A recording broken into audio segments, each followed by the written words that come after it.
Donc ici, on va continuer sur une étude 3. Donc vous écrivez une étude 3, leçon 14, date et heure, identité trigonométrique.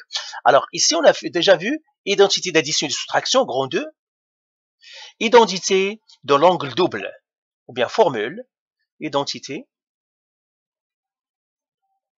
de l'angle double,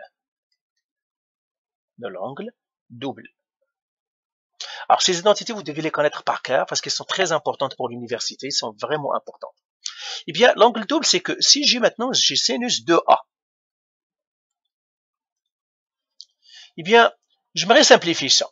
Eh bien, celle-là, elle est égale à quoi? Elle est égale à 2 cosinus A fois le sinus du A. Maintenant, si j'ai cosinus de A, eh bien, cosinus de A, il est riche. Donc, il y a trois façons de le faire. Cosinus de A est égal à cosinus au carré A moins sinus carré A. Elle est aussi égale, cosinus de A, c'est pour cela que je dois prendre celle qui m'arrange à chaque fois. Elle est égale à 1 moins 2 sinus carré A. Et la troisième manière que je pourrais l'écrire, c'est cosinus de A. Elle est égale à 2 cosinus carré A moins 1. Donc, vous voyez, la formule du cosinus, il y a trois manières de la faire, alors que la sinus, il n'y a qu'une seule manière, je sais simplifier en un coup. Donc, ça, vous devez les connaître par cœur, ces trois formules-là. Elles sont très importantes, ces trois formules. D'accord? Donc, on a vu l'identité de l'addition-soustraction. Maintenant, on vient de voir l'identité de l'angle double.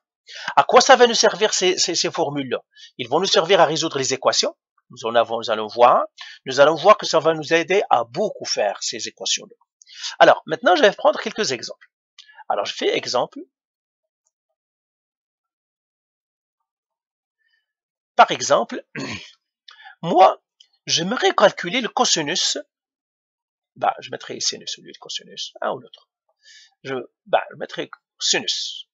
J'aimerais calculer le sinus de pi sur 8. Ok? J'aimerais savoir ce cosinus pi sur 8 égale à quoi? Si tu donnes à ta calculatrice sinus pi sur 8, à quoi il ne va pas te le trouver? Ok?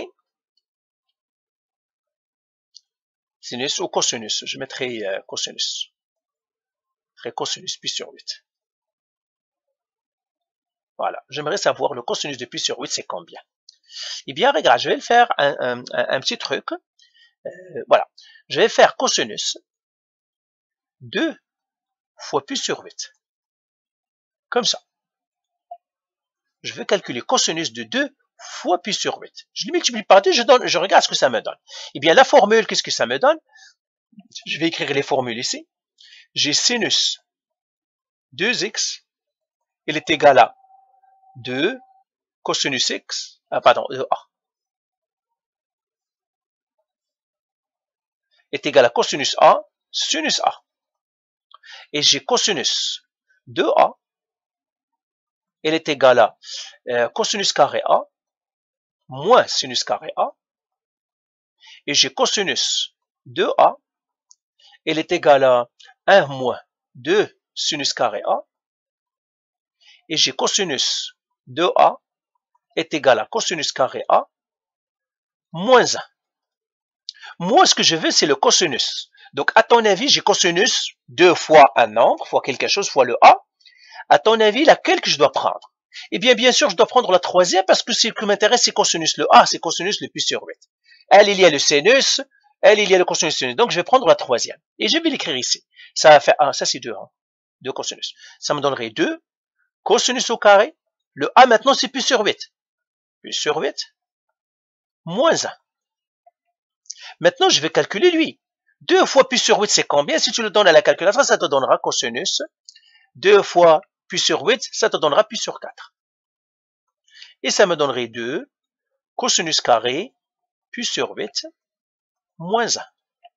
Alors, le cosinus ici, moi, je vais l'appeler M. C'est ce que je cherche. Je l'appellerai M. Je lui donne un nom. Hein. J'aime pas point d'interrogation. Je lui donnerai un nom. Je lui donne M.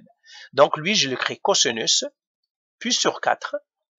Elle est égale à 2 M au carré moins 1. Maintenant, cosinus pi sur 4, ça, je peux le calculer. La calculatrice peut me le donner, c'est pi sur 4. C'est racine de 2 sur 2. Celle-là, si je le calcule, avec la calculatrice, ça me donnerait cosinus pi sur 4, c'est racine carrée de 2 sur 2. ou bien 1 sur racine carrée de 2, c'est la même chose. Vous pouvez écrire ça, ou bien vous pouvez écrire 1 sur racine carrée de 2, c'est la même chose. Moi, je vais écrire ce que la calculatrice va me donner. Racine carrée de 2 sur 2, elle est égale à 2m au carré moins 1. Et là, qu'est-ce que je dois faire? Je dois isoler le m. Eh bien, je dois faire plus 1 plus 1. Donc, ça me donnerait racine carrée de 2 sur 2 plus 1 égale à 2m au carré. Je vais continuer ici. Et qu'est-ce que je vais faire maintenant? Je divise par 2. Donc, je divise celui-là par 2. Et je divise celui-là par 2. Donc, racine carrée de 2 sur 2 divisé par 2 à la calculatrice, ça me donnerait racine carrée de 2 sur 4. Plus 1 sur 2 qui me donne m au carré. Et maintenant, je dois trouver mon m. Mon m, ça va être racine carrée.